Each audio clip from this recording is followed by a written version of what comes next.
Hey guys, welcome back to another YouTube video, and today we're going to talk about how you can save time in the gym and make your workouts more efficient. As a desk worker, as a busy 9 to 5 professional, as someone who has family responsibilities and also wants to stay fit, this video is going to be a massive value for you guys. So without further ado, let's dive right into it.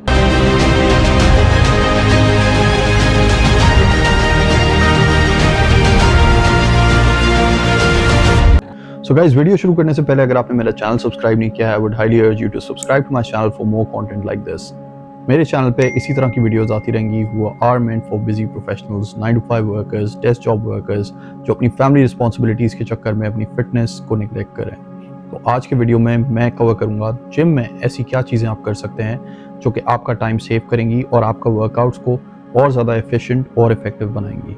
Starting with tip number 1। So tip number 1 ये है कि अपने warm up time को reduce करें। उसको किस तरह reduce करेंगे? काफ़ी लोगों को मैं देखता हूँ वो वार्म अप करते हैं ट्रेडमिल पे 15 मिनट से 20 मिनट की कार्डियो करके। ये चीज़ नहीं करनी है अगर आपको एक इफेक्टिव वेट ट्रेनिंग सेशन करना है। कार्डियो अगर आप वेट ट्रेनिंग से पहले कर लोगे, आपकी एफिशिएंसी थोड़ी सी कम हो जाती है because you get tired naturally when doing cardio. ठीक है, 15-20 मिनट्स की वॉक है, जो भी है, इट स्टिल डिस्ट्रैक्ट्स यू। आपका गोल होना चाहिए कि आपको जिम में जाके प्योरली वेट ट्रेनिंग पे फोकस करना है बिकॉज दैट्स फंडामेंटल। आपको अपने मसल्स को बिल्ड करना है और मेंटेन करना है। That's your number 1 priority. आपकी कार्डियो आ जाएगी, आप स्टेप्स भी कर सकते हो दिन में ड्यूरिंग द डे टाइम, कोई मसला नहीं है उसका, बट आप जिम जाते हो for the purpose of lifting weights. If your goal is to achieve a lean physique, a good looking aesthetic physique, then you must lift weights. ये चीज़ कन्फर्म है। तो आपको अपनी वेट ट्रेनिंग सेशन को ज़्यादा से ज़्यादा इफेक्टिव बनाना है और वो इसी तरह होगा कि आप अपने वार्म अप का टाइम कम से कम करो।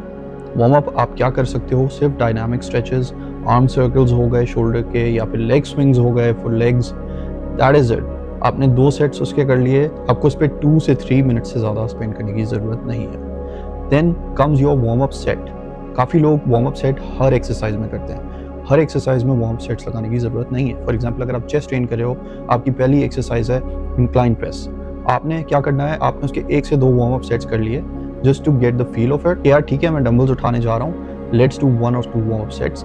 उसके बाद आपकी जितनी भी चेस्ट एक्सरसाइज आ गई, आपकी फ्लैट प्रेस आ गई, आपके चेस्ट डिप्स आ गए, आपके केबल क्रॉस ओवर्स आ गए, जो भी चीज़ें हैं उसमें आपको वार्म अप सेट की ज़रूरत नहीं है बिकॉज आपका वार्म अप शुरू में हो चुका है, आप कर चुके हो।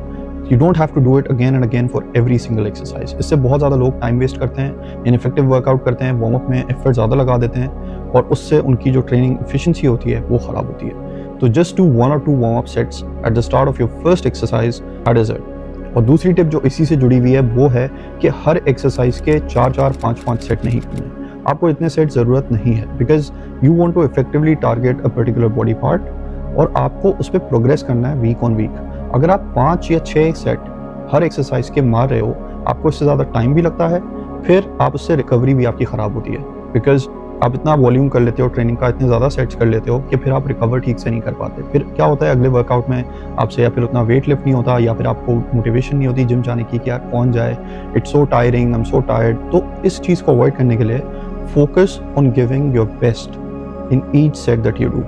हर सेट को फेलियर पे लेके जाओ और सेट्स का जो काउंट है वो आप रख सकते हो 2 सेट्स, दैट इज इट। एक सेट भी लोग कर सकते हैं लेकिन that is at a very advance stage, जब आप बहुत ज़्यादा आपने प्रोग्रेस कर ली, जहाँ आपका मसल इतना डेवलप्ड है कि उसको एक सेट भी आप दे रहे हो तो it will still respond in a good way. But I think if you are a beginner और if you are an intermediate lifter जो रिजल्ट्स देखना चाहता है, 2 सेट्स इज ऑप्टिमल। 2 सेट्स रखो, फेलियर तक पुश करो दोनों सेट्स को and you will see amazing changes. आप उसमें प्रोग्रेस भी कर पाओगे, वीक ऑन वीक आप वेट बढ़ा पाओगे, आप और ज़्यादा एफर्ट दे पाओगे और आपको ट्रेनिंग में मज़ा आएगा और मोस्ट इंपॉर्टेंटली आपका वर्कआउट जल्दी खत्म होगा और ज़्यादा वेरिएशंस डाल पाओगे। फॉर एग्जांपल, अगर आप 5 चेस्ट की एक्सरसाइज करते हो, सबके 2-2 सेट करते हो, that means your total set count is 10 और आपने सारे एस्पेक्ट सेट कर लिए चेस्ट के। आपने मिडिल चेस्ट भी कवर कर लिया, आपने अपर चेस्ट भी कवर कर लिया, आपने लोअर चेस्ट भी कवर कर लिया और आपने आइसोलेशन एक्सरसाइज भी कर ली। तो ये सारी चीज़ें आपको बहुत ज़्यादा हेल्प करेंगी as opposed to the fact कि आप जिम में जा रहे हो और चेस्ट की आप 5 एक्सरसाइज कर रहे हो और हर एक्सरसाइज के आप 5 सेट कर रहे हो। इमेजिन 5 सेट का मतलब you are doing 25 sets in 1 workout, that is a lot. तो वो एक ऐसे बंदे के लिए जिसके पास फैमिली रिस्पॉन्सिबिलिटीज़ हैं और जो जॉब कर रहा है, उसके पास इतना टाइम नहीं है कि वो जिम में जाके 1.5-2 घंटे लगाए। उसको जिम में जाना है, एक इफेक्टिव वर्कआउट करना है और 30 to 45 मिनट्स में he should be done. And this will be you if you focus your sets around 2 and also focus on pushing to failure in both of these sets. अच्छा, number of sets की बात कर लेते हैं rep range की। Rep range बहुत simple है, आप उसको रखो 10 to 12 reps। No need to do 25, 30, 40, 50 reps। मैं ये नहीं कह रहा इसका कोई फायदा नहीं है, इट्स स्टिल हेल्पफुल। आप जितने भी reps करोगे, आप अपने मसल को फटीग कर रहे हो, वो ग्रो करेगा। लेकिन is it time efficient? No, आपके पास इतना टाइम नहीं है। You don't have hours to spend in the gym. अगर आप एक एक्सरसाइज के 25, 30, 40 रेप कर रहे हो तो आपको सेट में ही इजीली 2 मिनट्स लग जाएंगे, इजीली 2 मिनट्स लग जाएंगे। और फिर नेक्स्ट सेट में आपको फिर यही टाइम लगेगा। Your sets should be 30 to 45 seconds. और वो 30 to 45 सेकंड्स कैसे होंगे? बिकॉज आप 10 to 12 रेप की रेंज में रह के ट्रेनिंग करोगे और उस रेप में आप एक इंक्रीज्ड अमाउंट ऑफ वेट उठा सकोगे जो कि आपका मसल बिल्ड करेगा या फिर मसल मेंटेन करेगा। And with this rape range हमेशा एक रेंज दी जाती है 10 to 12 reps, मीनिंग कि आप 10 भी कर सकते हो, आप 11 भी कर सकते हो, आप 12 भी कर सकते हो। ये इसलिए दी जाती है बिकॉज आपको अपना फेलियर पॉइंट पता नहीं होता। इट्स सब्जेक्टिव, डिपेंड करता है। किसी दिन आप अच्छे दिन पे 12 reps कर लोगे, आपका दिन अगर अच्छा नहीं हुआ, आप फटीग्ड हुए हो, आप 11 करोगे, आप 10 करोगे। लेकिन द इंपॉर्टेंट थिंग इज कि आपको उस रेप रेंज के अंदर फेलियर अचीव करना है, मीनिंग कि अगर आपसे 10 reps लग रहे हैं, आप उसके ऊपर एक रेप भी नहीं लगा पाओ उस वेट से with good form. That is the rule. अगर आपसे 13 या 14 reps लग रहे हैं, दैट मीन्स कि फॉर 10 to 12 रेप रेंज आपका वेट हैवी होना चाहिए। आपको क्या करना है? सिंपली उससे हैवी वेट पिक करना है to ensure that you are getting between the 10 to 12 rep range. अगर आप 10 to 12 रेप रेंज के बीच में नहीं आ पा रहे हो, ऑन द लोअर साइड, अगर आपसे 8 या 9 reps लग रहे हैं, कोई बात नहीं। नेक्स्ट वीक आपको क्या करना है? Aim to get that rep number higher, aim to get that to 9 और aim to get that to 10 in the following week. उस रेंज में आ जाओ, 10 की रेंज में, फिर आप उसको 12 तक लेके जाओ। जब आप 12 तक पहुंच जाओ, फिर आप उसके अगले वीक वेट इंक्रीज कर सकते हो। तो इसी तरह अगर आप फेलियर तक ट्रेनिंग करोगे and you will keep your workouts effective, आप इसके 2 सेट्स भी इस तरह करोगे फेलियर तक, those are better than 4 or 5 sets to 10 या 12। आप नंबर काउंटिंग पे फोकस नहीं करना है, आपको करना है फोकस अपने फेलियर पे। और फेलियर कब आता है, आपको ये नोट डाउन करना है कि वो कितने रेप रेंज के अंदर आ जाता है। If you take this approach to training, I swear your workouts are going to change and your effectiveness is going to skyrocket.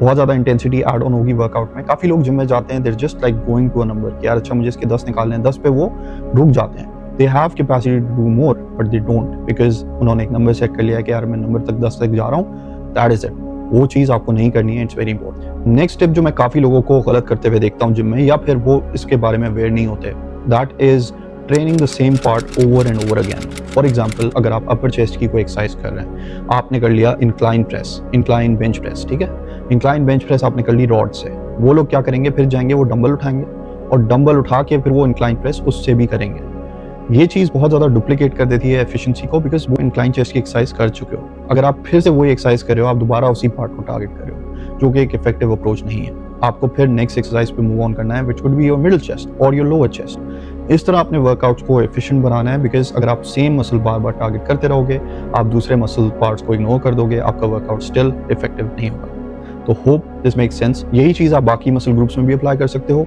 जो कि आपके लेग्स, शोल्डर्स, बैक सब पे अप्लाई होता है। इसके बाद जो नेक्स्ट स्टेप आती है वो ये आती है कि अपने रेस्ट टाइम को मॉनिटर करो। टाइमर लगाओ जिम में कि रेस्ट कितना ले रहे हो। काफ़ी लोग जिम में जाते हैं, एक्सरसाइज कर रहे होते हैं, एक्सरसाइज के बीच में फ़ोन में लगे हुए होते हैं, डिफरेंट लोगों से बातें कर रहे होते हैं। ये चीज़ नहीं करनी है, आपको अपनी ट्रेनिंग को इफेक्टिव बनाना है and rest time is a key piece of that. Rest time क्या होता है कि सेट के बीच में आपने कितना टाइम लिया है। अगर आप किसी एक्सरसाइज के 2 या 3 सेट कर रहे हो, उसके बीच में आपको रेस्ट चाहिए होगा to recover and do the next set. उस रेस्ट टाइम को मॉनिटर करना इज़ वेरी इंपॉर्टेंट। आप अपनी वॉच में टाइमर लगा सकते हो and timer is very very helpful because it will allow you to start the next set within the time. 1 से 2 मिनट्स का rest time is more than enough, आप वो लेके अपना नेक्स्ट सेट कर सकते हो। तो यही चीज़ आपको अलाउ करेगी कि अपने वर्कआउट्स को और ज़्यादा इफेक्टिव करो और उनको टाइम में कंप्लीट करो। नेक्स्ट स्टेप आ जाती है अबाउट द इक्विपमेंट। इक्विपमेंट कौन सी यूज़ करनी है, डंबल्स और मशीन्स, ये आपकी प्रेफरेंस होनी चाहिए अगर आपको टाइम सेव करना है। बारबेल्स अच्छी एक्सरसाइज है, लेकिन from a time stand point not ready, because इसमें आपको वेट लोड करना है, आपको एडजस्टर्स लगाने हैं, आपको अगर वेट फिर हैवी लग रहा है आपको वो लाइट करना है, फिर निकालने हैं उसमें से, फिर आपको उसमें से प्लेट्स निकालनी है। तो it takes a lot of your time to set that equipment up. तो जितना सेटअप टाइम आप मिनिमाइज कर सकोगे अपने इक्विपमेंट में, उतना ही इफेक्टिवली आप वर्कआउट कर सकोगे। डंबल्स में देयर इज 0 सेटअप टाइम, आपको डंबल उठा के बस उसको लिफ्ट करना है, दैट इज इट। मशीन्स में भी आपको कोई सेटअप नहीं करना, सिर्फ आपको उसकी पिन एक स्पेसिफिक जगह पे लगानी है to adjust the weight and that is it. तो make use of machines and dumbbells to a greater extent and lessen the use of your barbells. That will save you a ton of time in the gym. आपके workouts भी बहुत ज़्यादा effective होंगे। और ऐसा कोई rule नहीं है कि यार बारबेल की एक्सरसाइज ही सबसे बेस्ट एक्सरसाइज है, कोई भी किसी चीज़ की बेस्ट एक्सरसाइज नहीं होती। अगर आपको कोई ये कह रहा है ना कि ये इस चीज़ की बेस्ट एक्सरसाइज है, don't listen to him, because ऐसा कुछ कॉन्सेप्ट नहीं है। बेस्ट एक्सरसाइज वो है जो आपके लिए काम करती है, that is it, and it gives you results. Next step आ जाती है उन लोगों के लिए जो कि पूरी दुनिया को अपने साथ जिम लेके जाते हैं, या फिर उनका एक ऐसा दोस्त है जिसके बगैर वो जिम नहीं कर सकते। ये चीज़ थोड़ी सी आपको कट डाउन करनी पड़ेगी, बिकॉज अगर आपको ट्रेनिंग करनी है इफेक्टिव टाइम फ्रेम में, आपको दूसरे पे डिपेंडेंस खत्म करनी पड़ेगी, आपको अपने लिए खुद स्टैंड लेना पड़ेगा। You need to be your own hero. तो आपको जिम जाना है अकेले, make sure you get used to it, because आपका दोस्त या जो भी कोई आपके साथ जिम जा रहा है, he may not be there tomorrow, और या फिर आप कहीं और किसी सिटी में मूव कर गए, वापस साथ नहीं है। You can not depend on your friend to make you lift और गो टू द जिम। अगर ऐसा है तो आप उसको थोड़ा सा साइड लाइन कर सकते हो, ग्रेजुअली स्टार्ट कर सकते हो अकेले जिम जाना, with a focus, with a drive, और वही चीज़ आपको इनेबल करेगी कि आप सेल्फ सफिशिएंट हो जाओ। और सेल्फ सफिशिएंट होना इस फील्ड में बहुत ज़रूरी है, बिकॉज आपकी इन्वायरमेंट का कुछ नहीं पता, कल आपके अराउंड वो लोग हैं नहीं हैं। What really matters is how you are programmed. And इसीलिए मैं कहता हूँ अकेले जाएं, अकेले जिम जाएंगे, it brings a lot of sanity, it keeps your workout efficient, you don't have to wait for your friend, और आपकी कोई दूसरी चैट्स नहीं होती, तो बहुत ज़्यादा टाइम बचता है।